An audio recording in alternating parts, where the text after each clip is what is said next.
списке запрещенной литературы в большинстве своем упоминается литература различных мусульманских движений, которые признаны радикальными.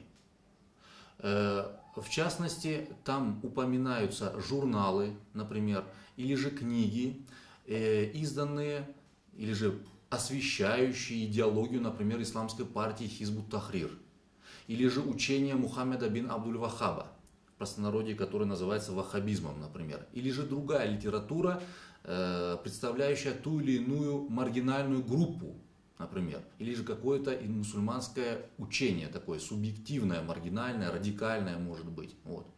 Но наряду с этим также и есть общеизвестные, общепринятые книги общепринятых мусульманских ученых. Вот. Я хотел сказать следующее, что большинство или часть этих книг, вот, общепринятых, именно о которых я говорю, не сектантской направленности, они в частности издавались в Москве и привозились сюда из Российской Федерации и продавались здесь в магазинах везде, и люди их покупали. Поэтому сейчас осуществляются ряд проверок, например, мечетей. Вот в Строгановке мечеть была проведена проверка, в медресе была проведена проверка. В медресе, например, нашли маленькую брошюрку, книжку «Крепость мусульманина», которая, возможно, есть у каждого второго мусульманина. Здесь она очень распространенная книга. Там есть молитва, я уже об этом говорил.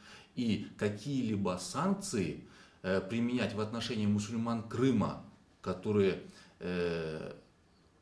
столкнулись с вообще запретом какой-либо литературы только сейчас, конечно же, будет неправильным. Это будет попранием мусульман Крыма в частности.